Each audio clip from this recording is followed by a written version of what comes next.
G'day ladies and gentlemen, welcome to Draw with Jazza. I'm Jazza, and in this video we're going to be creating this walk cycle that you can see.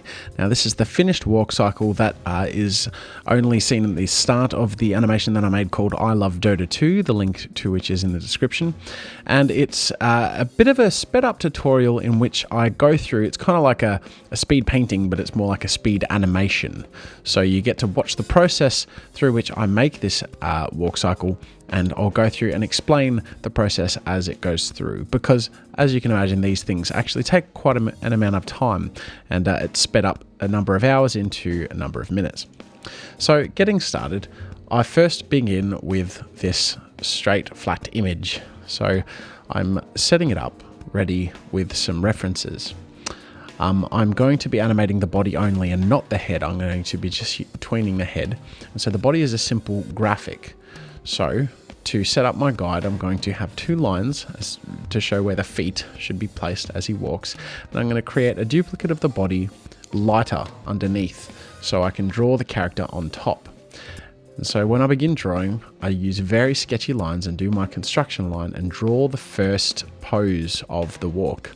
And when I'm happy with that pose, with the front arm back and the right front leg forward, I draw the reverse pose several frames in, about 15 to 20 frames in, just in reverse, mimicking that pose. And so we have the very, very basic walk cycle animation or animatic setup, but it's really simple. So at this stage, the main goal is to set up things with these scribbly lines so that we get the motion, the idea of weight and movement and timing. And so as we begin to add frames, making sure that the onion skin tool shows the frame before and after, we begin to draw the frames in between. So as you can see, with the onion skin tool selected, I can see the frame before and after. That's similar to how animators flip the pages back and forth to see what the frame or page before and after look like. So Flash has a tool like that, the onion skin one, and you can see that basically as I continue to draw these sketchy lines, I'm adding more of these in between frames. They're called in-betweens for a very obvious reason. And so really, as for form and cleanliness in the lines, it's not much of an issue. It's really more about positioning and getting the timing just right. And the timing is achieved through proper placement throughout the frames. So you constantly scrub back and forth. You test the clip by hitting Control-Enter to show the loop play all together. And as I've gone through this clip, I've made small alterations like having him lean a little further back because he was marching a bit too far forward. And then we get to the stage where we get to the refined line work. So when we're happy with the rough timing of the animation, we don't need every single frame done. Basically every 3 or 4 frames is plenty. Then we can go on top of that and draw the line work on top of our really sketchy layer. And this bit's really easy because we're really not doing much new. We're just making the refined shape on top of the really scribbly shape. We've already set up the motion, we've already set up the timing and the weight and all of that. And so this bit's just doing that, but making it nice and neat. So we've already got our guides. And so we go along and basically the first part of doing the line work is just duplicating or replicating the sketchy rough stuff we've done. And then after we do that, then we create even more in-betweens, but it's even easier to do than the sketchy one because we're not worried about timing or pacing. We're really just filling in between the key frames.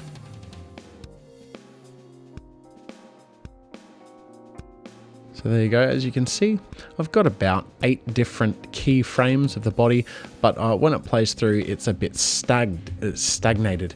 And so now I add new keyframes between them, and I'm adding smoothness to the animation. By adding frames in the small time span, it increases the amount of images that go past through the animation, and it's really as simple as drawing in between the lines. So wherever the leg is in the frame before and the frame after, you draw the leg in the position between those two because the basic motion and timing has already been set up. And it really is that simple going through. Through this animation, I ended up doing it on 1s and 2s. meaning every frame or every second frame. And when the animation is running at 26 to 30 frames a second, it's really not that noticeable. It still looks quite smooth. And because this character's clip is seen only for a very brief period of time, it really didn't matter that much. Okay, so about here in the animation, I pull it all out, so it's all timed. And the next part is doing the line work for the front arm. Now, I had done the sketches for the arm, which you can see the sketchy layer is currently on a wireframe, so it's not grey as it was. It's that really light blue. And so I'm going straight to doing the immediate line work, and then, as I did with the body, adding the in-betweens. So exactly the same process for the arm layer on top. And the reason the front arm has a separate layer is because this character is holding a set of books, and rather than redraw the entire body and the books every frame, I just thought I'd separate the arm onto a different layer and then just move and tween the books with the walk cycle. And so now I've got my finished line work for the walk cycle, and I'm ready to color it in. So I'm going to hide the arm and go into my body layer and go through. First, I paint the first frame and get the colors that I want. And then after that, it's simply a matter of going frame by frame and making sure those colors match up. So these are the situations where if you've done cell shading as opposed to a flat color, it takes a little bit more work and consistency. So if you're new to animation, I would recommend that you do something a little more simple, a little more like just flat color fills, and work on consistency with shape and timing and all that. But when you get a little bit more used to it, a little bit more experienced, adding cell shading and gradients and all that isn't really an issue.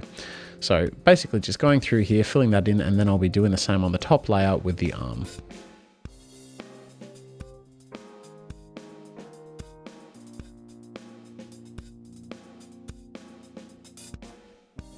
There we go, I've finished doing my coloring, and now that I've done all of the body animation, the last thing I have to do is place the head and the book.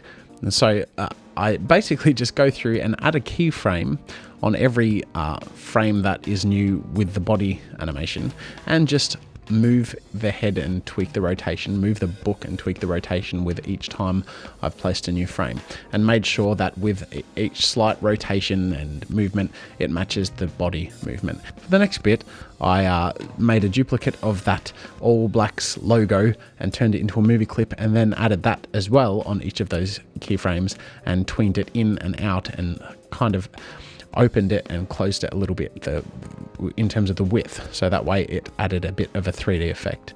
And as you can see, that is the result that you're looking at right now, that walk cycle, which I ended up being quite happy with. I hope you enjoyed it, and as usual, if you want to see how I set it all up, you can check out the reference files in the link in the description. Thanks for joining, ladies and gentlemen, and until next time, I'll see you later. Thanks for watching. Make sure to subscribe if you enjoy my videos. You can download the reference files from this tutorial by clicking the link in the description. And remember to share any art, animation or game you make on Newgrounds.com. Until next time, see you later.